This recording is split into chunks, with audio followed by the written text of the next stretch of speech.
ಅಂತ ಹೇಳಿ ವಿಜಯ್ ಕುಮಾರ್ ಅವರೇ ಹೇಳಿ. ನಮಸ್ತೆ ಸರ್.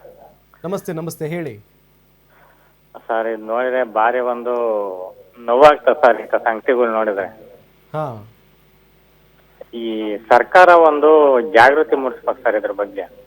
ಹ್ಮ್ ಹ್ಮ್ ಹ್ಮ್ ಹ್ಮ್ ಹಿಂದೆ HIV ಬಂದಾಗ ಜನಜಾಗೃತಿ ಮೂಡಿಸ್ದಂಗೆ ಇದನ್ನು ಅಷ್ಟೇ ಸರ್. ಇದು ಏನ್ ಮಾಡ್ಬೇಕು ಅಂತ ಸರ್, ಈ ಯಾರೇ ಆಗ್ಲಿ ಅದಕ್ಕೆ ಸಹಾಯ ಮಾಡಿದಂತ ಸಂದರ್ಭದಲ್ಲಿ ಹ್ಮ್ ಇಲ್ಲ ಯಾವ್ದೇ ಒಂದು ಖಾಸಗಿ ಆಸ್ಪತ್ರೆಗಳಿಗೆ ಸೇರಿಸಿದಂತ ಸಂದರ್ಭದಲ್ಲಿ ಅದ್ರ ವೆಚ್ಚ ಸರ್ಕಾರವೇ ಭರಿಸ್ಬೇಕು. ಯಾಕೆಂತಂದ್ರೆ ದುಡ್ಡು ಇರೋರು ಇರ್ತಾರೆ, ಇಲ್ದೋರು ಇರ್ತಾರೆ. ಅದಕ್ಕೆ ಏನ್ ಮಾಡ್ತಾರೆ ಅಂತಂದ್ರೆ ಕೆಲವರು ದುಡ್ಡು ಇರಲ್ಲಪ್ಪ ಅಂತ ಹೇಳ್ಬಿಟ್ಟು ತಗೊಂಡೋಗಕ್ಕೂ ಹಿಂಜರಿತಾರೆ.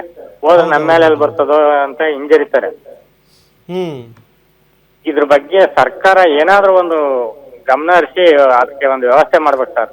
ಕರೆಕ್ಟ್, ನೀವು ಹೇಳಿದ್ದು ನಿಜ. ಜಾಗೃತಿ ಮೂಡಿಸಬೇಕು. ಎಸ್ಪೆಷಲಿ ಹಾರ್ಟ್ ಅಟ್ಯಾಕ್ ಆದಂತ ಸಂದರ್ಭದಲ್ಲಿ ನಾನು ಆವಾಗ್ಲಿಂದ ಹೇಳ್ತಾ ಇದ್ದೀನಿ, emergency life saving treatment CPR ಅದರ ಟ್ರೈನಿಂಗ್ ಅನ್ನ ಕೊಟ್ಟು ಜಾಗೃತಿ ಮೂಡಿಸುವಂಥ ಕಾರ್ಯಕ್ರಮಗಳು ಆಗಬೇಕು. ನಾವು ಕೂಡ ಸ್ವಯಂ ಪ್ರೇರಿತರಾಗಿ ಯಾವಾಗ ಎಂಥ ಎಮರ್ಜೆನ್ಸಿ ಬರುತ್ತೋ ಗೊತ್ತಿಲ್ಲ, ನಾವು ಕೂಡ ಅದನ್ನು ಕಲಿಬೇಕು. ಐ ಎನ್ಕರೇಜ್ ನಮ್ಮ ಗ್ಯಾರಂಟಿ ನ್ಯೂಸ್ ನೋಡ್ತಾ ಇರುವಂಥ ಎಲ್ಲ ವೀಕ್ಷಕರಿಗೂ ಕೂಡ ನಾನು ಅವ್ರನ್ನ ಜಾಗೃತಗೊಳಿಸೋದಕ್ಕೆ ಬಯಸ್ತೀನಿ. ಯಾಕೆ ಅಂದರೆ ಈ CPR ಟ್ರೀಟ್ಮೆಂಟ್ ಏನಿದೆ ಅದನ್ನು ಯಾರು ಬೇಕಾದರೂ ಕೊಡಬಹುದು.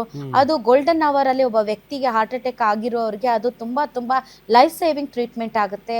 ತಾವು ಕಲ್ತ್ಕೊಂಡ್ರೆ ತಾವು ಎಷ್ಟೋ ಜನರ ಜೀವವನ್ನು ಉಳಿಸಬಹುದು. ಇನ್ನು ಮನುಷ್ಯರ ರೀತಿಯಲ್ಲಿ ವರ್ತಿಸಿ ಅಂತ ಹೇಳಕ್ಕಾಗಲ್ಲ. ಯಾಕೆ ಅಂತಂದ್ರೆ ಅದು ನಮ್ಮ ಹುಟ್ಟು ಗುಣ. ಮನುಷ್ಯರಾಗಿ ಜೀವಿಸ್ತಾ ಇರುವಾಗ ಮನುಷ್ಯರಾಗಿ ವರ್ತನೆ ಮಾಡೋದು ಅದು ಇನ್ನೊಬ್ರು ಹೇಳೋದ್ರಿಂದ ಬರಬೇಕು ಅಂತ ಅಪೇಕ್ಷಿಸೋದು ತುಂಬಾ ದೊಡ್ಡ ತಪ್ಪು ಅಂತ ಅನ್ಸುತ್ತೆ.